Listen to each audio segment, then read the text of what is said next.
Hello students, welcome again. मैं योगेश अवस्थी, आपका Awasthi sir. आज हम लोग रे ऑप्टिक्स के प्रीवियस ईयर बोर्ड के जो रिमेनिंग क्वेश्चंस थे न्यूमेरिकल्स, उनको डिस्कस करने जा रहे हैं। तो स्टार्ट करते हैं हम लोग प्रीवियस ईयर बोर्ड के रे ऑप्टिक्स के क्वेश्चंस। क्लियर है? ठीक है। जहाँ पे एंड किया था पिछले वीडियो में, उसके आगे कंटिन्यू करेंगे। और जो नेक्स्ट क्वेश्चन है, जहाँ पे एंड किया था उसके बाद, use the mirror equation two show that an object placed between f and 2f of a concave mirror produces a real image beyond 2f। तो हमें इसमें एक प्रूफ करना है, देखते हैं।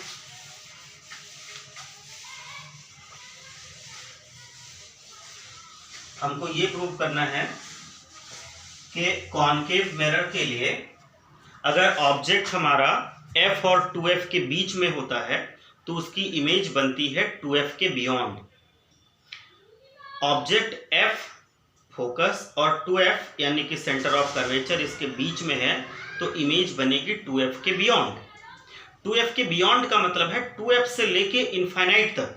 तो हमको ये शो करना है कि जब ऑब्जेक्ट की पोजीशंस f और 2f के बीच में होंगी, मतलब एक बार हम लोग f ले लेंगे, एक बार 2f ले लेंगे, तो हमको ये शो करना है कि जो इमेज की पोजीशन होगी वो 2f के बियॉन्ड ही रहेगी, मतलब 2f के पहले नहीं हो सकती, 2f से लेके इनफाइनाइट तक रहेगी। हमको ये शो करना है। क्लियर है? मतलब इमेज जो फॉर्म होगी उसकी रेंज बतानी है।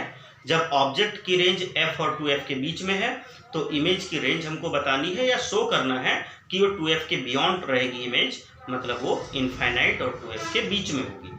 ठीक है, स्टार्ट करते हैं।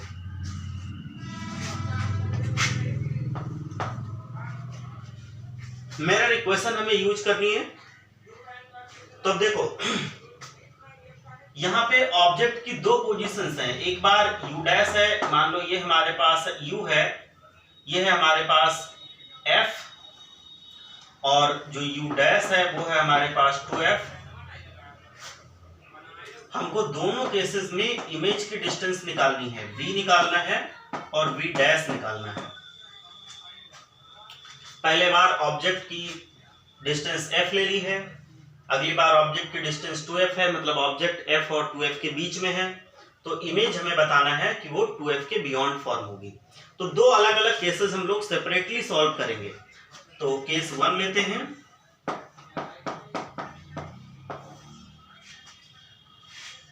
u है इसमें हमारा f, तो हम जानते हैं mirror formula 1/v plus 1/u is equal to 1/f होता है। अब एक चीज देखो, अगर हम लोग साइन कन्वेंशन यूज करते हैं, क्लियर है, हम क्या यूज करते हैं? Sign convention. तो फिर हम लोग को अगर कॉनकेव मिरर की हम लोग बात करते हैं तो कॉनकेव मिरर में फोकल लेंथ भी निगेटिव होती है, ऑब्जेक्ट की डिस्टेंस भी निगेटिव होती है। ये हम लोग जानते हैं कि जब हम लोग साइन कन्वेंशन की बात करेंगे तो उस केस में तुम जानते हो कि फोकल लेंथ भी निगेटिव होगी कॉनकेव मिरर की, और ऑब्जेक्ट की डिस्टेंस तो निगेटिव होती ही होती है। तो अब अगर हम लोग साइन कन्वेंशन अप्लाई करें तो तुम जानते हो u हमारा यहाँ पे -f हो जाएगा। अगर साइन कन्वेंशन हम लोग अप्लाई करेंगे तो u को हम लोग को लेना पड़ेगा -f। तो चाहो तो यहाँ पे भी रिप्रेजेंट कर सकते हो, इसको -f, इसको -2f, साइन कन्वेंशन अप्लाई करके। तो यहाँ पे हम लोग विद साइन अभी इसको रिप्लेस करेंगे, और फोकल लेंथ जो होगी हमारे कॉनकेव की वो भी निगेटिव होगी। तो यहाँ पे भी जब अगले बार हम लोग साइन अप्लाई करेंगे तो इसको भी निगेटिव ले लेंगे। क्लियर है? क्योंकि फोकल लेंथ जो कॉनकेव मिरर की होती है वो निगेटिव होती है। तो अब इसको हम लोग साइन कन्वेंशन के साथ लिखते हैं, पुट करते हैं, तो हो जाएगा 1/v plus 1/-f is equal to 1/-f। और रीजन यहाँ पे हम लोग लिख लेंगे, सिंस फोकल लेंथ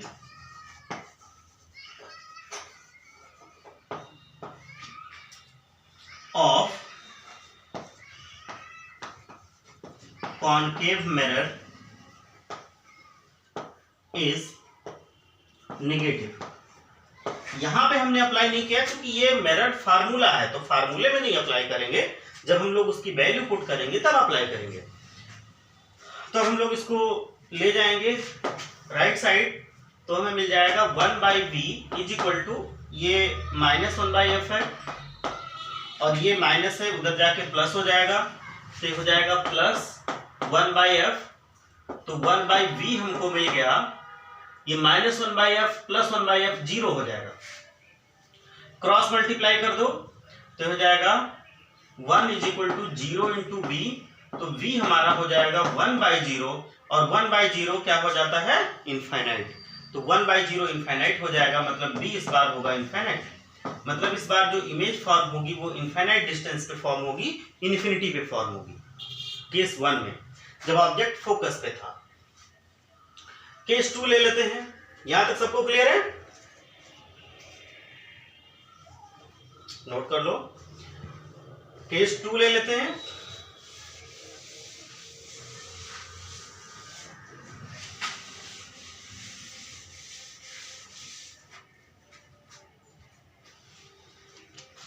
केस 2 में जो ऑब्जेक्ट है वो 2f पे है और बाय साइन कन्वेंशन हम लोग निगेटिव लगा लेंगे। अब फिर से जो मेथड फार्मूला है वो लिखेंगे 1/v plus 1/u is equal to 1/f, फिर से वैल्यूज रखेंगे विद साइन, तो ये हो जाएगा 1/v plus 1/-2f is equal to 1/-f। ये मेरा फार्मूला था, ये जब साइन हमने अप्लाई किया तब लिखा। अब ये फिर से उस साइड ले जाएंगे, रीजन यहाँ पे लिखा है वही लिख लेना। अब इसको माइनस को फिर से राइट साइड ले जाएंगे तो प्लस हो जाएगा, तो अब हम लोग लिख सकते हैं 1/v is equal to -1/f plus 1/2f। अब हम लोग बेसिकली यहाँ पे एलसीएम ले लेंगे, तो अब हमें मिल जाएगा 1/v इज इक्वल टू, ये माइनस आ जाएगा -2 प्लस 1/2f, तो अब ये हो जाएगा 1/v is equal to -1/2f। Clear है, मतलब v इस बार हमको मिल जाएगा -2f। माइनस तो बेसिकली साइन कन्वेंशन के अकॉर्डिंग साइन है कि इस साइड इमेज बनेगी, इमेज भी निगेटिव डायरेक्शन में है, लेकिन इस बार ये शो हो रहा है कि इमेज बनेगी 2f पे।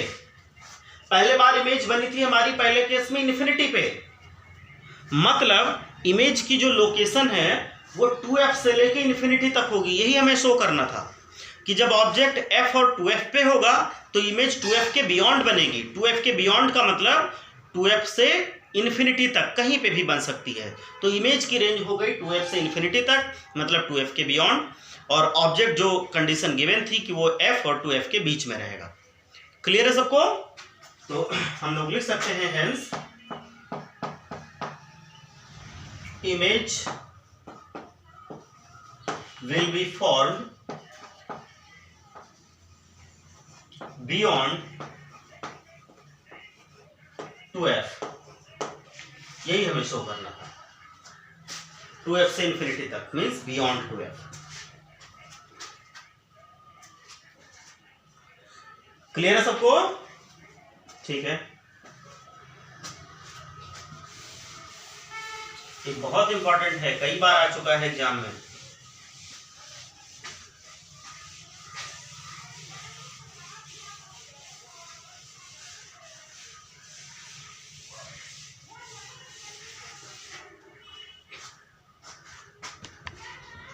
नेक्स्ट देखो, इसमें कह रहे हैं how does the refractive index of a transparent medium depend on the wavelength of incident light used. तो ये रिलेशन हमने बताया था पहले और इसको डेराइव भी करवाया था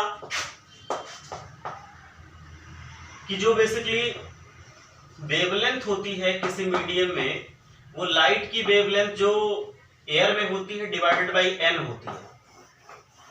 एयर में जो है इसको अगर फिक्स मान लो तो किसी भी मीडियम में जो वेवलेंथ होती है वो रिफ्रैक्टिव इंडेक्स के इनवर्स रिलेशन में होती है। तो हम लोग अब ये मान सकते हैं कि जो भी वेवलेंथ होती है वो इनवर्सली प्रोपोर्शनल होती है रिफ्रैक्टिव इंडेक्स के। क्लियर है? वेवलेंथ हमारी इनवर्सली प्रोपोर्शनल होती है रिफ्रैक्टिव इंडेक्स के। अब ये कह रहे हैं, एक इसमें न्यूमेरिकल भी है, कह रहे हैं velocity of light in glass is 2 into 10 to the power 8 meter per second and in air is 3 into 10 to the power 8 meter per second. If the ray of light passes from glass to air, रे जा रही है glass से air में, calculate the value of critical angle. तो हमको critical angle की value बतानी है। क्रिटिकल एंगल तब मिलेगा जब हमको रिफ्रैक्टिव इंडेक्स मिलेगा। क्योंकि हमने बताया था क्रिटिकल एंगल के लिए साइन आईसी, आईसी ही क्रिटिकल एंगल है, साइन आईसी होता है 1/n। क्लियर है? तो हमको n चाहिए, ग्लास का रिफ्रैक्टिव इंडेक्स चाहिए। तो पहले रिफ्रैक्टिव इंडेक्स निकालना पड़ेगा, उसके बाद हमको आईसी मिलेगा, क्रिटिकल एंगल। अब तुम जानते हो कि जो n होता है रिफ्रैक्टिव इंडेक्स, ये बाय डेफिनेशन होता है speed of light in vacuum divided by speed of light in medium. तो ये हो जाएगा speed of light in vacuum divided by speed of light in medium.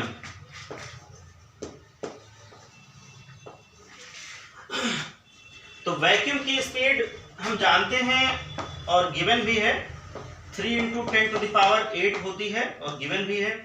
और यहाँ पे मीडियम है ग्लास, और ग्लास में भी स्पीड हमको गिवन है, तो वो है 2 into 10 to the power 8।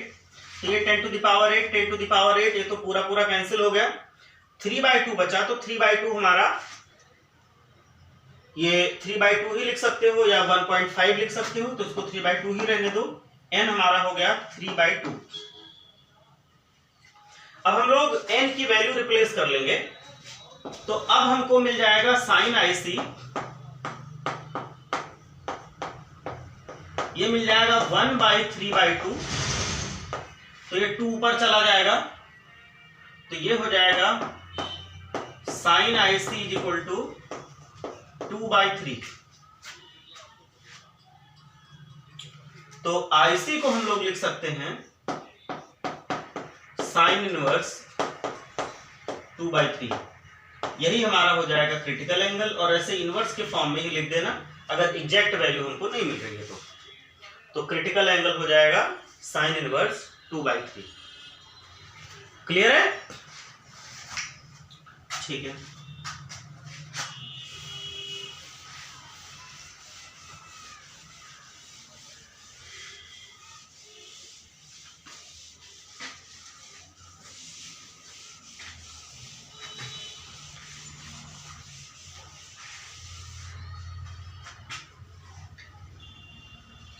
Next है an equiconvex lens.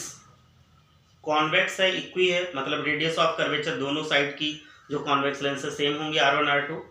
Equi convex lens of focal length f is cut into 2 identical plane convex lenses. वो कट कर दिया जाता है 2 प्लेन कॉन्वेक्स लेंसेज में। How will the power of each part be related to the focal length of original lens. तो हमको बताना है कि जो पावर होगी लेंस की, वो पहले की फोकल लेंथ से क्या उसका रिलेशन हो जाएगा, क्या उसका रिलेशन रहेगा, ये हमको बताना है। तो देखो समझते हैं।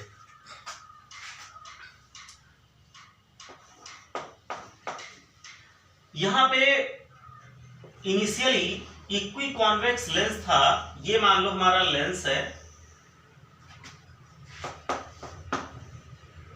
अब तुम जानते हो कि ये जो R1 होगा इस साइड होगा, तो R1 पॉजिटिव होगा, और गिवन है इक्वी कॉन्वेक्स है तो R1 R2 इक्वल है आपस में, तो R1 R2 इक्वल हो गए।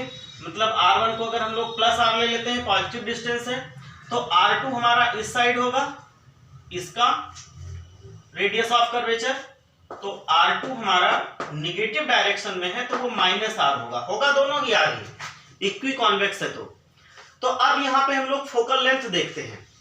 क्योंकि ये कह रहे थे कि जो ओरिजिनल फोकल लेंथ है उसका और कट करने के बाद जो पावर है उसमें रिलेशन हमको बताना है। तो सबसे पहले हम ओरिजिनल फोकल लेंथ को एक बार देख लेते हैं क्या है, फिर हम लोग आगे बढ़ते हैं। तो देखो यहां पे 1/f will be equal to n21 - 1 into 1/r1 - 1/r2 lens makers formula. बहुत पावरफुल, बहुत सारे क्वेश्चन इससे हो रहे हैं, तुम लोग देख भी रहे हो। तो ये हो जाएगा 1/f इज इक्वल टू, इसको यही रहने दो, n21 - 1 वैल्यूज पुट करो r1 और r2 की, तो ये हो जाएगा 1/r, r1 तो r ही है और माइनस r2 है -r, तो ये भी माइनस माइनस प्लस हो जाएगा और 1/f हमको मिल जाएगा फाइनली n21 - 1 इंटू ये प्लस 1/r ही हो गया तो ये 2/r हो जाएगा। ये क्लियर है, हमको 2/r ये मिल गया। तो 1/f ऐसे ही रहने दो, ये 1/f है हमारे पास। अब देखो जो बाद में सिचुएशन है वो ऐसी है कि इसको ऐसे कट कर दिया है, प्लेन कॉन्वेक्स लेंस बनाया है, मतलब इसको ऐसे कट कर दिया मान लो,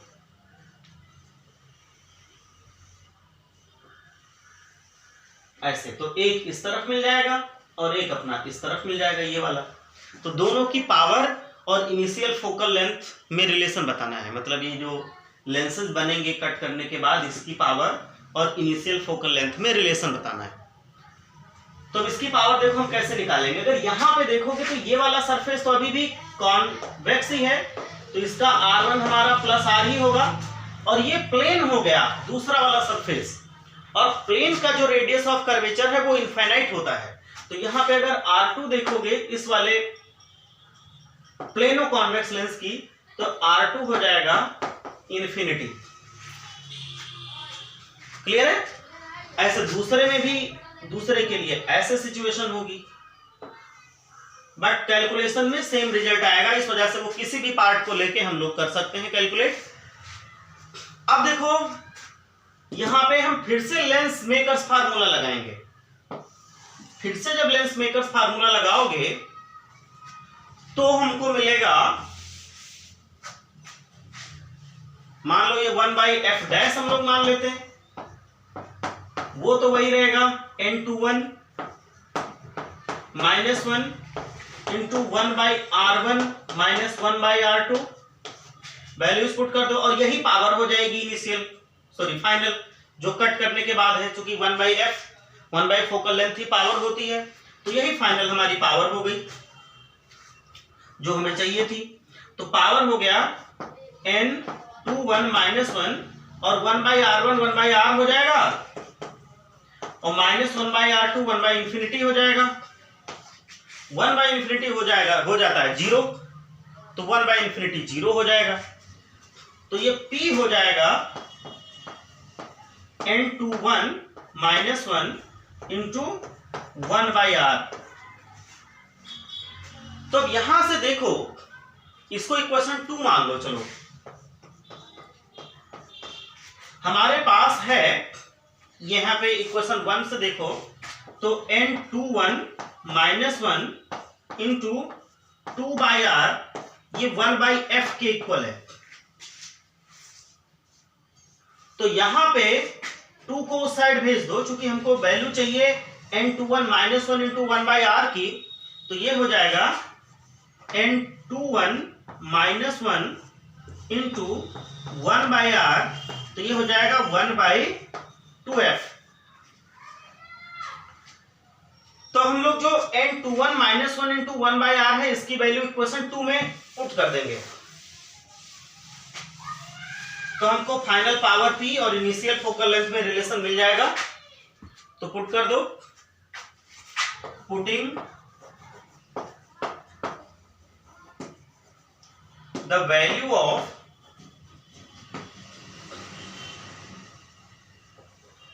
n21 - 1 into 1/r in equation second, तो हमें क्या मिलेगा, हमको मिलेगा P is equal to n21 - 1 into 1/r, जो P के इक्वल है और इसकी वैल्यू आई है 1/2f, तो P will be equal to 1/2f। यही रिलेशन हो जाएगा पावर और इनिशियल फोकल लेंथ में। जो फाइनल पावर होगी वो 1/2f हो जाएगी इस केस में। क्लियर है सबको? 1/2f हो गई है, मतलब पावर एक्चुअल में हाफ रह गई है। तो अब एक चीज ध्यान रखना कि जब हम लोग लेंसेज को ऐसे कट करते हैं तो उसकी पावर हाफ हो जाती है। क्यों हो जाती है वो हमारे सामने प्रूफ है इसका।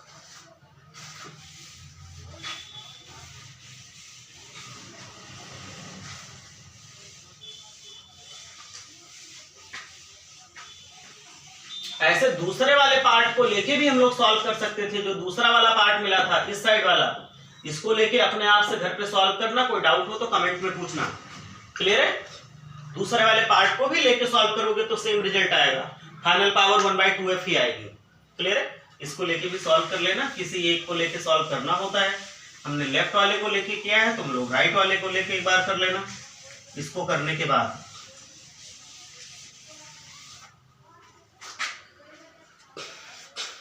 नेक्स्ट देखो, इसमें कह रहे हैं अ double convex lens of +5d power is made of glass of refractive index 1.55 with both faces of equal radii of curvature. Find the value of its radius of curvature. हमको capital R बताना है। तो यहां पे देखो,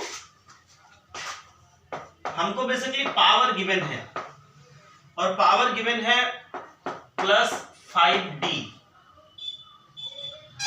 और refractive index n हमको given है यहाँ पे 1.55।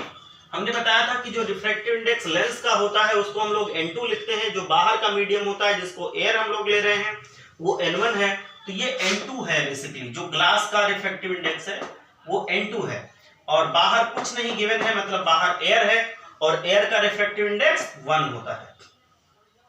तो ये 1 है। अब हम लोग को ये गिवन है कि ये इक्वी कॉन्वेक्स लेंसेज हैं, दोनों रेडियस ऑफ कर्वेचर इक्वल हैं। ये गिवन है हमको क्वेश्चन में कि बोथ रेडियाई ऑफ कर्वेचर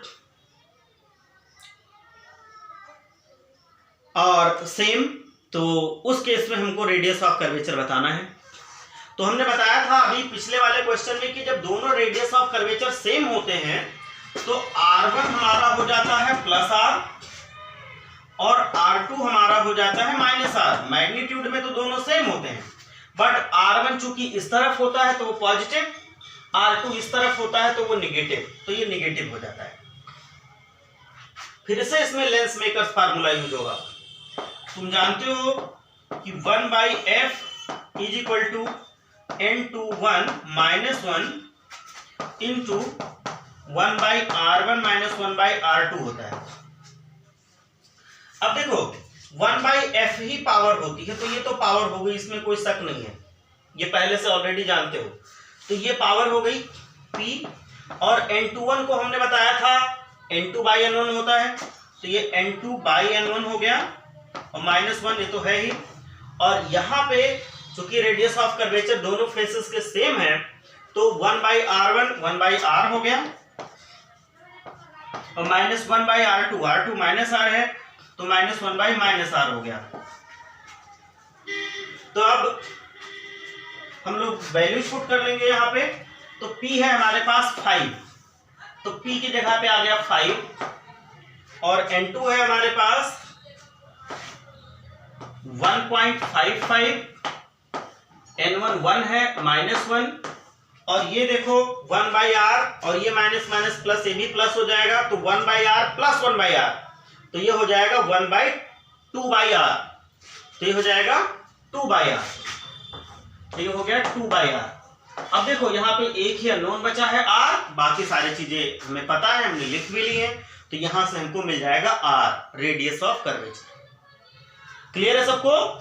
यहां से हमको मिल जाएगा रेडियस ऑफ कर्वेचर। फटाफट लिख लो।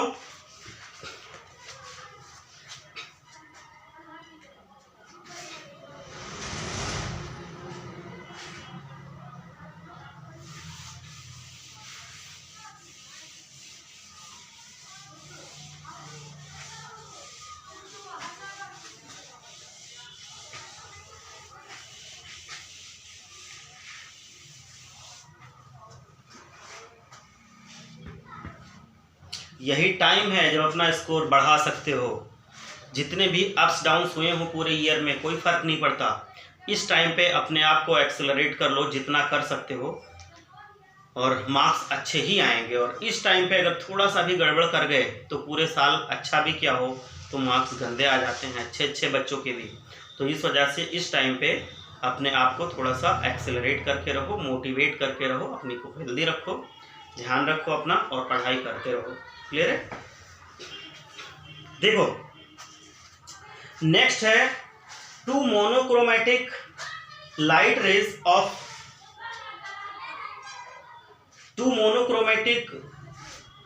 Raise are incident normally on the face AB of an isosceles right angle prism. तो ये डायग्राम गिवन है, पहले हम लोग डायग्राम ड्रॉ कर लेते हैं तो क्वेश्चन और अच्छे से समझ में आएगा।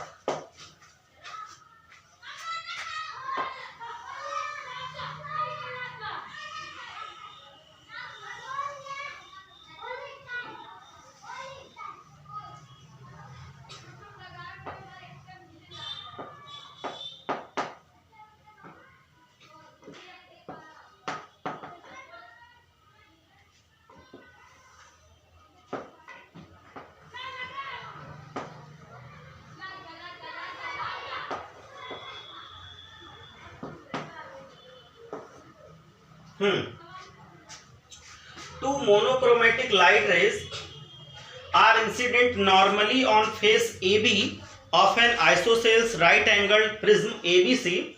The refractive indices of the glass prism for the two rays 1 and 2 are respectively, इसको रे 1 मान लो, ये रे 2 है और दोनों के लिए रिफ्रैक्टिव इंडेक्स अलग अलग हैं।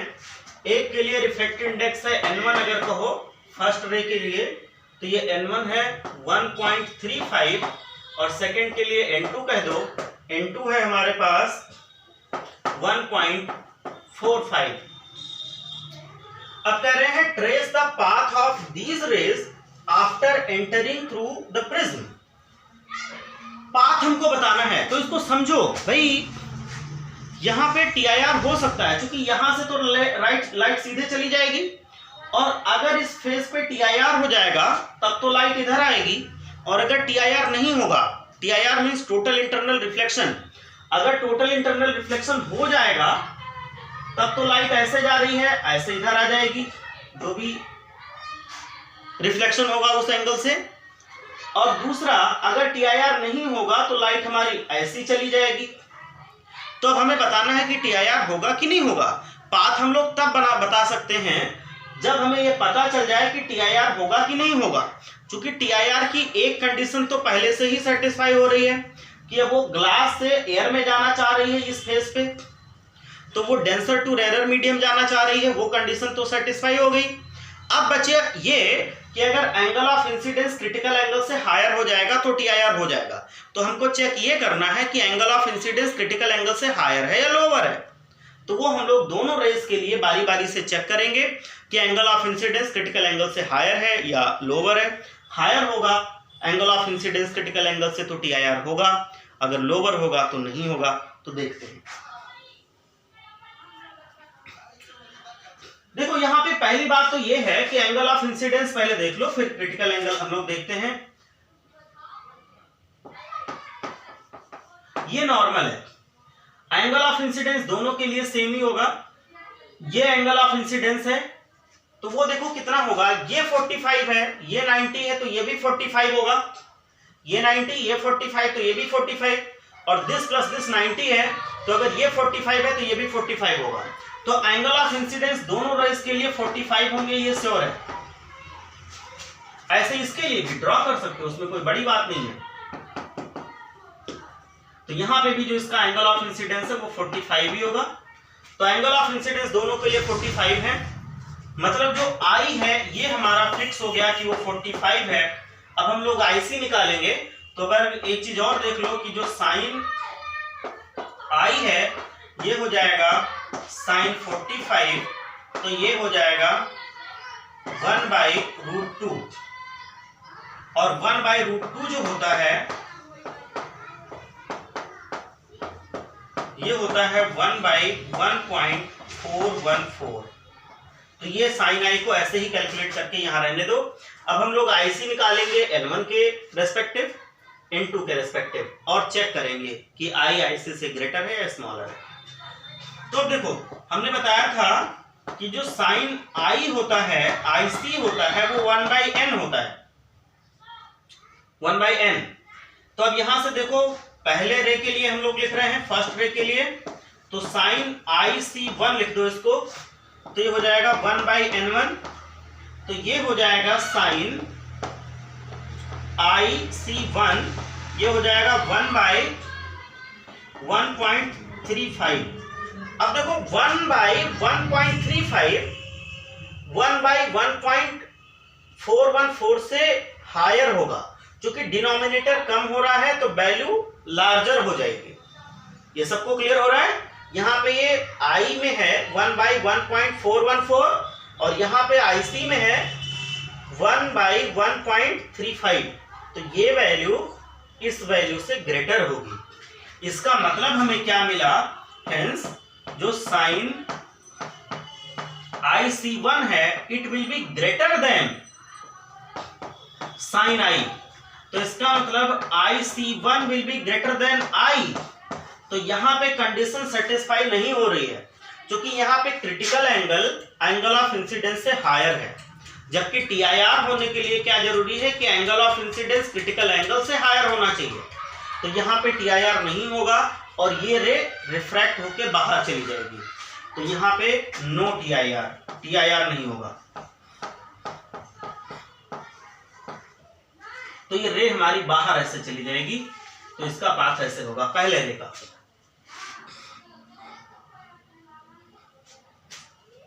फर्स्ट रे के लिए क्लियर है सबको? ऐसे क्वेश्चंस बहुत आते हैं आजकल। सेकेंड रे के लिए देखो,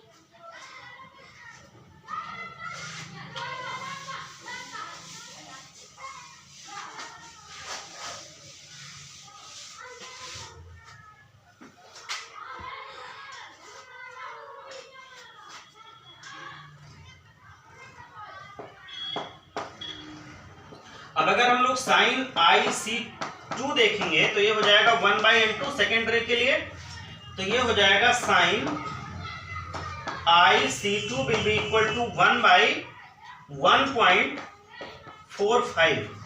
तो देखो 1/1.45, नीचे डिनोमिनेटर यहां से ज्यादा है, क्योंकि I में है 1/1.414 और ये है 45, तो ये वाली जो वैल्यू है वो इस वैल्यू से स्मॉलर होगी, ये वैल्यू इस वैल्यू से स्मॉलर होगी, क्योंकि डिनोमिनेटर बढ़ गया है। तो इसका मतलब क्या हुआ?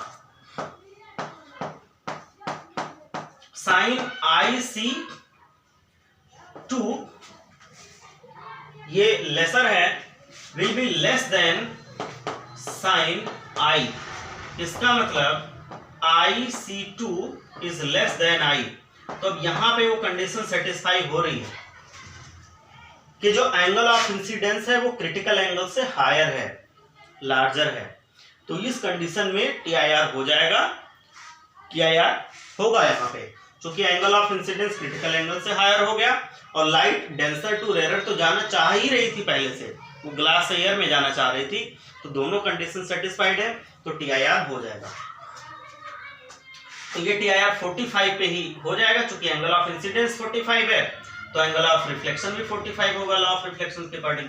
तो ये ऐसे इस फेस के परपेंडिकुलर बाहर चली जाएगी, तो इसका पाथ ऐसे होगा, TIR होगा इसका, यहाँ पे लिख सकते हो hence TIR will take place।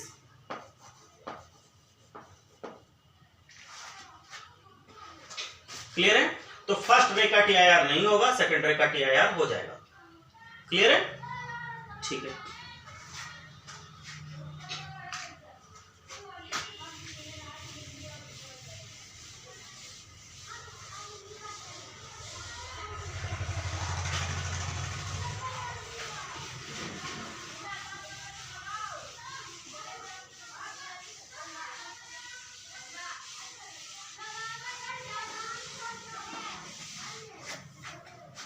Next question देखो,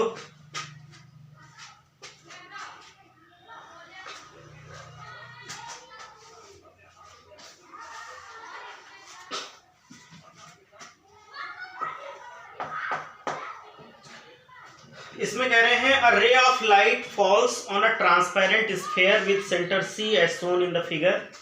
the ray emerges from the sphere parallel to line AB। Line AB अभी देख रहे हैं, डायग्राम गिवन है तो उससे समझ में आ जाएगा। Find the angle of refraction of A if the refractive index of the material of the sphere is √3। तो ठीक है, इसको पहले ड्रॉ कर लेते हैं फिर समझते हैं। ये हमको ऐसे स्फीयर गिवन है, ये सेंटर है C,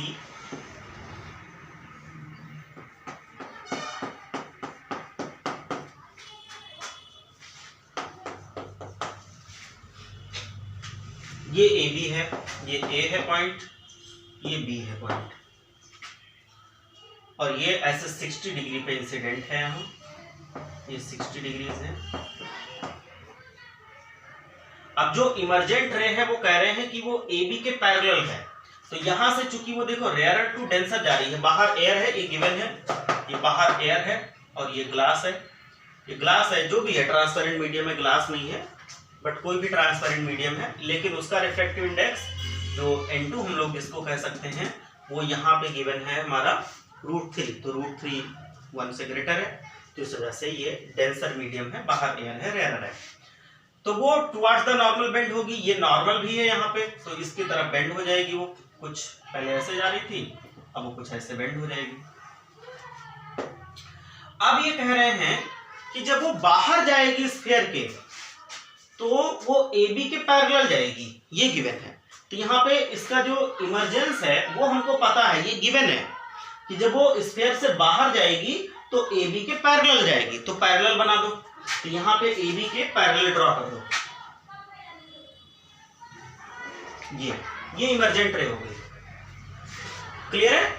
और नॉर्मल ड्रॉ करने के लिए हम क्या करेंगे, जो भी ये सेंटर ऑफ कर्वेचर है इससे स्फीयर के इस पॉइंट को ज्वाइन कर देंगे, तो ये हमेशा नॉर्मल ही होता है रेडियस स्फीयर के सरफेस पे, तो ये हमारा यहाँ पे एंगल ऑफ इंसिडेंस हो जाएगा, ये एंगल ऑफ इसके लिए रिफ्रैक्शन हो जाएगा, ये यहाँ के लिए एंगल ऑफ इंसिडेंस है हमारा, ये 60 है, ये एंगल ऑफ रिफ्रैक्शन है, ये R है।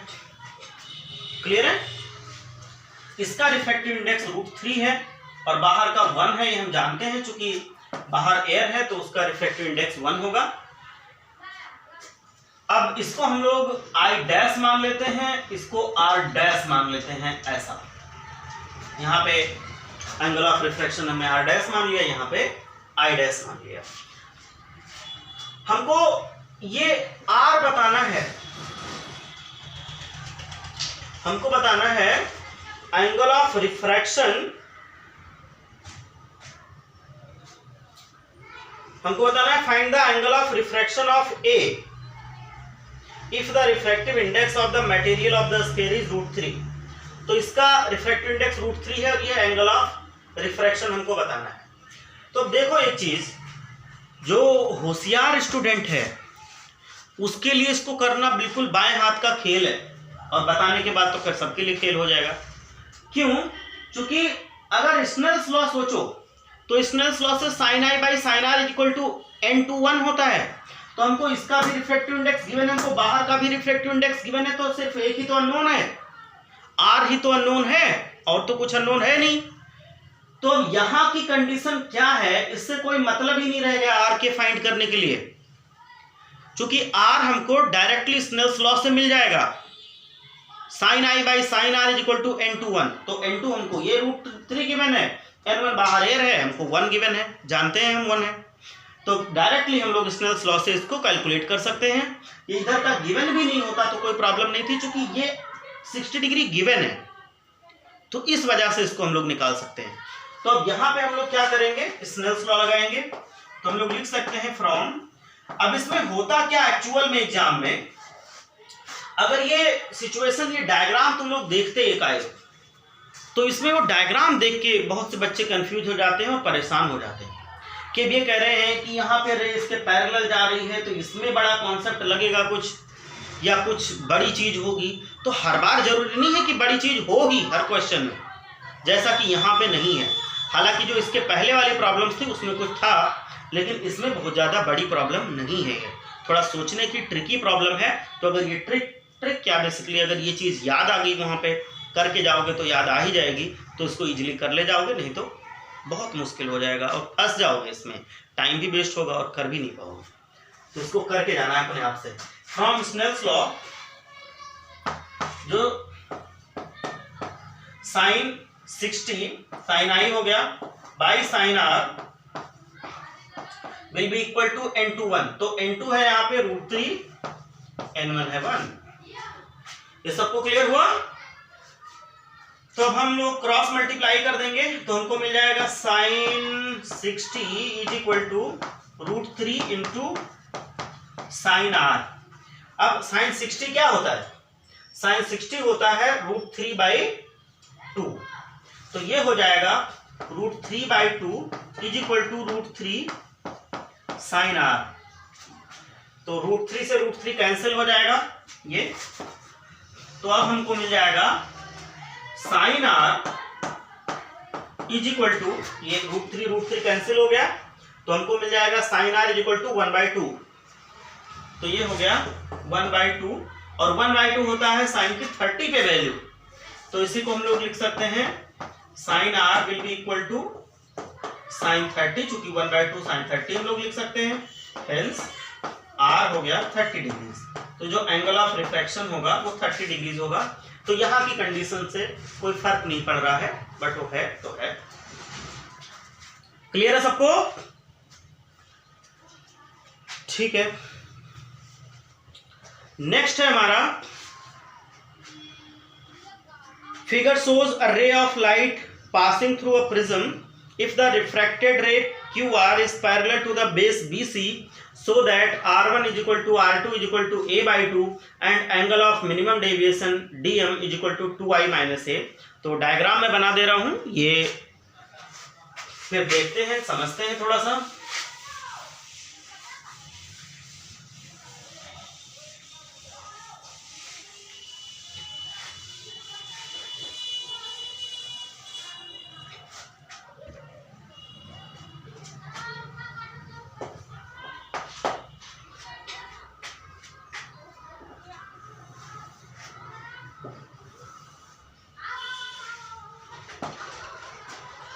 ABC ये प्रिज्म है,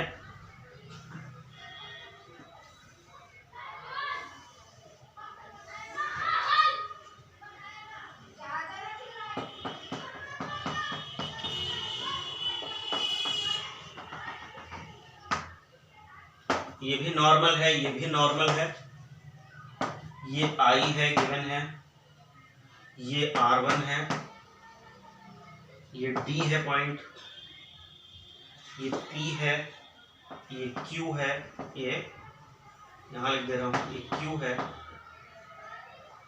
ये R है,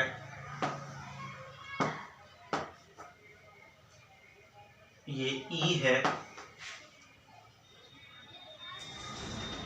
ये R2 है, और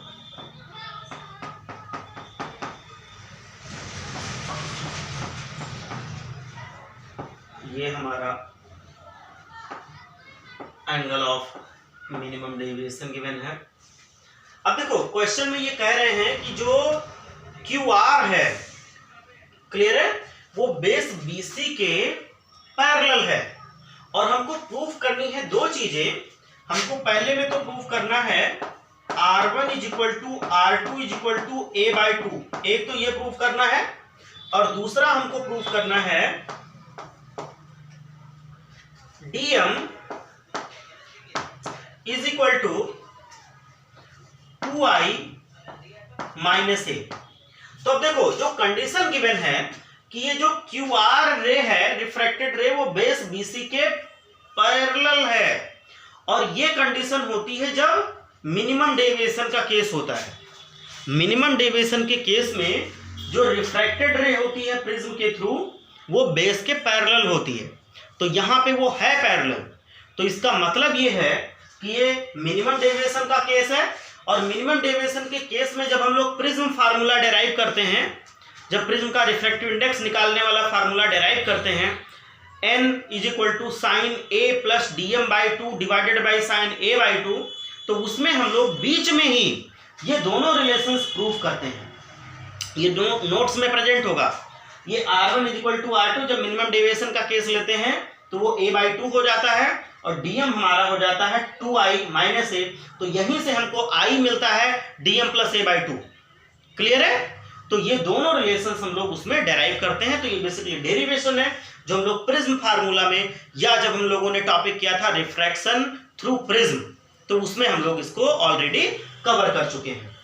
ठीक है, ठीक है, आज के वीडियो में हम लोग यहाँ तक करेंगे। इसके बाद की जो रिमेनिंग प्रॉब्लम्स हैं वो हम लोग अगले वीडियो में करेंगे, और इसको अपने आप से सारे क्वेश्चंस कर लेना। अपने फ्रेंड्स वगैरह को अगर उनको रिक्वायरमेंट है तो दे सकते हो, दे देना, और इसको चैनल सब्सक्राइब कर लेना, और फ्रेंड्स जो हैं तुम्हारे उनको भी बोल देना कि वो सब्सक्राइब कर लें, और पढ़ते रहो और आगे बढ़ते रहो। मिलते हैं अगले वीडियो में। Thank you.